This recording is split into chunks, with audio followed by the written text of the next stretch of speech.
Have you ever wondered why the War of 1812, a conflict seemingly lost in the annals of history, is so significant? This war, often overshadowed by its more famous predecessors, was a turning point in the formation of modern-day North America. It shaped the boundaries, the politics, and even the very spirit of the nations involved.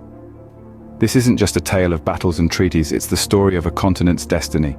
Now, journey back in time to the early 19th century as we delve into the intricacies of the War of 1812. The War of 1812 didn't just happen overnight. It was the final act of a drama that had been building for years. A complex narrative woven with threads of international politics, economic pressures, and simmering resentments.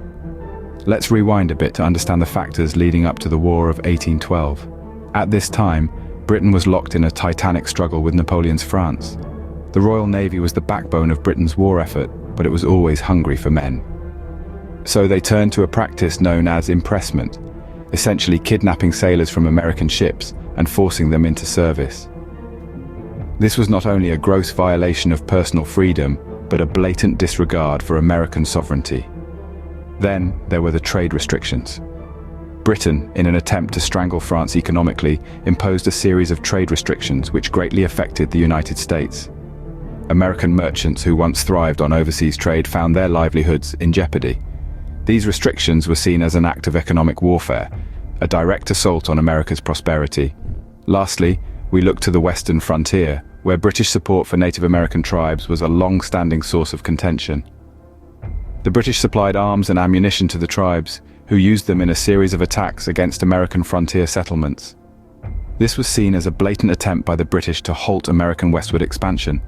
These three issues, impressment, trade restrictions, and British support for Native American tribes, created a perfect storm of anger and frustration.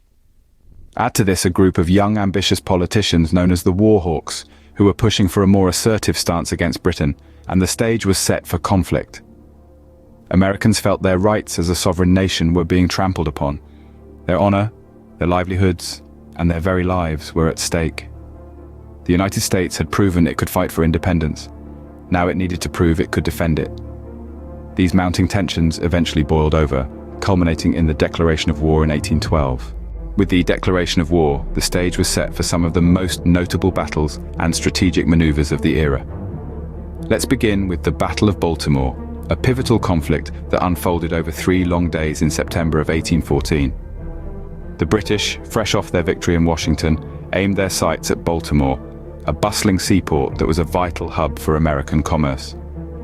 The Americans, determined not to let their city fall, fortified their defenses around Fort McHenry, the city's primary stronghold. The British Navy bombarded the fort relentlessly, but the American defenders held their ground. The sight of the American flag still flying over the fort the next morning inspired Francis Scott Key to pen the Star-Spangled Banner, a testament to American resilience. Next, we move to the Battle of New Orleans, the final major conflict of the war. Despite being fought in January of 1815, 2 weeks after the signing of the Treaty of Ghent, this battle was a decisive American victory that boosted national morale and catapulted Andrew Jackson to national fame.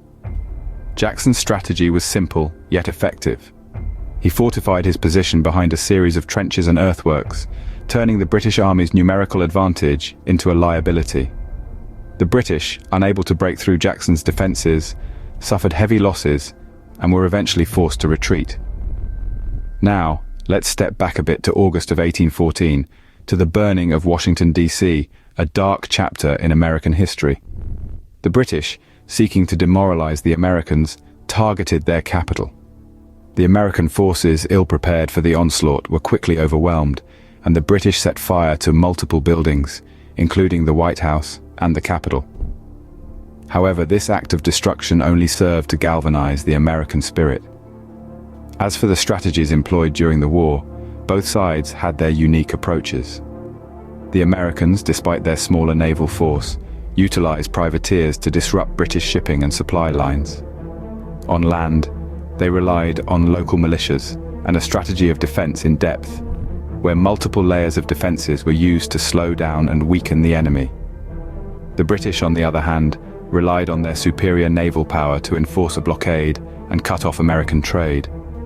On land, they sought to exploit American weaknesses, striking at key points like Washington, D.C. and New Orleans.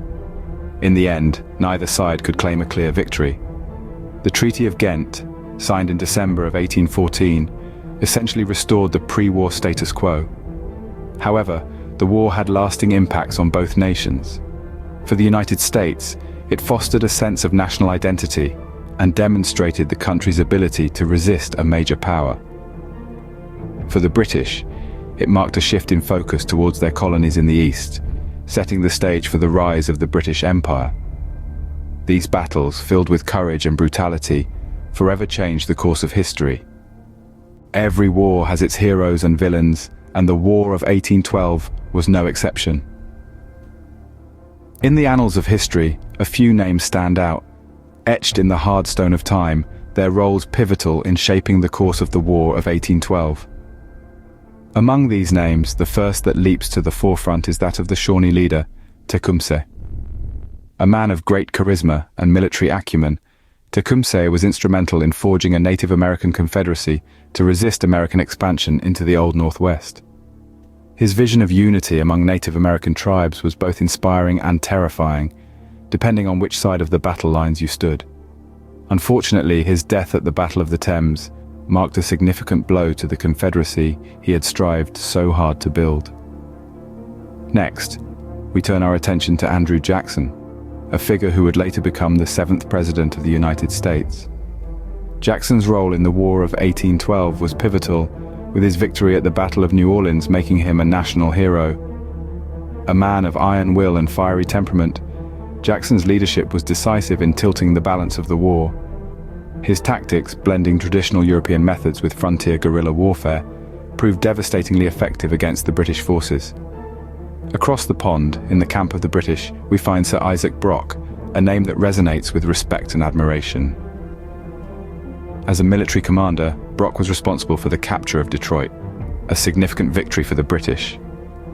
His innovative strategies, combined with his ability to inspire his men, made him a formidable opponent. His untimely death at the Battle of Queenston Heights was a severe blow to the British forces, and his loss was deeply felt. But what distinguishes a hero from a villain in the theatre of war? Is it simply a matter of perspective, of which side of the fence you're on? Perhaps. After all, one man's hero can be another man's villain. Tecumseh, Jackson, and Brock, each of these men believed in their cause, fought for it, and left an indelible mark on the War of 1812. Their actions, their decisions, their victories, and their losses shaped the course of the war, and, in doing so, shaped the course of history. And yet it's crucial to remember that these men, these heroes and villains, were not just figures on a chessboard. They were individuals with hopes, fears, and dreams. Human beings caught up in the maelstrom of war. Their stories, their struggles, their triumphs, and their tragedies remind us that behind every historical event, behind every war, there are people. People who loved, who suffered, who fought, and who died. These individuals, whether for better or worse, left an indelible mark on the War of 1812. As the smoke cleared, the impact of the War of 1812 began to take shape. The war, which had torn through the continent, was finally brought to a close with the signing of the Treaty of Ghent on Christmas Eve, 1814. This historic agreement, forged across the Atlantic in the city of Ghent, Belgium, ended hostilities between Britain and the United States. It was a moment of relief, an exhale after years of tension and turmoil. But interestingly enough, the Treaty of Ghent did not resolve many of the issues that had originally ignited the conflict. No mention was made of impressment, the British practice of forcing American sailors into their navy, which had been a major point of contention. Nor did the treaty address the boundaries between British Canada and the United States, another hotly contested issue. Instead, the treaty established a status quo ante bellum, a Latin term meaning the state existing before the war. This meant that pre-war boundaries were to be respected, and any territory captured during the conflict was to be returned. It was as if the war had never happened, at least on paper, but the reality on the ground was far different. The war had fundamentally shifted the relationships between the United States, Britain, and the Native American tribes. For the United States, the war had fostered a newfound sense of national identity and unity. The young nation had stood up against the British Empire and survived. This bolstered American confidence and set the stage for westward expansion. For the British, the war was a distraction from the larger Napoleonic conflicts happening in Europe. Yet the end of the war allowed them to focus their attention back across the Atlantic. The War of 1812, in their eyes, was a peripheral conflict, a minor inconvenience in the grand scheme of their global affairs. And then, there were the Native American tribes. For them, the war was a devastating loss. They had allied with the British in hopes of halting American expansion into their territories, but with the status quo antebellum, their hopes were dashed. The war had only served to accelerate American expansion, leading to further dispossession and displacement. The War of 1812, though seemingly a stalemate, left a lasting legacy on North America. It was a conflict that helped shape the destiny of a continent, its effects echoing through the centuries. From national identities to territorial boundaries, the aftermath of the War of 1812 continues to resonate today. The War of 1812 may seem distant, but its effects continue to echo in our modern world. This war, fought over 2 centuries ago, influenced the trajectory of 2 burgeoning nations, the United States and Canada, shaping their identities and relations in ways that are still felt today. Consider the United States. The War of 1812 was a defining moment in its young history. It was the first war it waged after gaining independence, and it played an instrumental role in cultivating a sense of national identity. The war forced the nation to forge a unified front against an external threat, fostering a sense of patriotism and unity that still permeates the American psyche today. Moreover, the war gave the United States a chance to prove its military prowess on the global stage. The victories it achieved, though hard-fought and often costly, helped to establish the country as a force to be reckoned with, a reputation it continues to uphold. Now let's turn our gaze northwards, to Canada. The War of 1812 is often considered a pivotal event in the formation of Canadian national identity. The successful defense against the American invasion fostered a sense of pride and unity among the diverse British colonies that would later form Canada. It also played a key role in shaping Canada's diplomatic relations with the United States, planting the seeds for what would become one of the world's longest unguarded borders. Finally, the War of 1812 set the stage for the cooperation we see today between the United States and Canada. Despite the conflict, the 2 nations managed to forge a relationship based on mutual respect and cooperation, serving as a testament to the power of diplomacy and peaceful resolution. The War of 1812, far from forgotten, continues to shape our world in myriad ways. Its echoes resonate in the national identities of 2 of the world's most influential countries, in the diplomatic ties they've nurtured, and in the enduring peace they've maintained. It's a testament to the fact that history, no matter how distant, continues to shape our present. The War of 1812, a conflict buried in the pages of history, has so much to teach us. A war that erupted from a mix of trade disputes, territorial ambitions, and the quest for national honor. A war that saw battles fought on land and sea, from the Great Lakes to the Gulf of Mexico. A conflict that was anything but simple, a tapestry woven with the threads of strategy and chance, bravery and fear. And oh, the faces that emerged from this historical canvas. Heroes and villains alike, each playing their part in this grand drama. Think of Tecumseh, the Shawnee leader, striving to unite Native American tribes, or the British general Isaac Brock, who seized Detroit without firing a single shot. And let's not forget the aftermath, the Treaty of Ghent, which ended the war but resolved little, leaving many issues to smolder and rekindle in future conflicts. Yet, the War of 1812 has left an indelible mark on the world.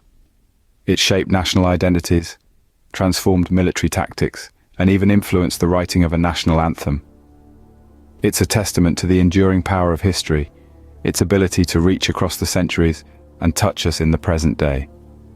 As we reflect on the War of 1812, we are reminded of the enduring power of history to shape our present and future.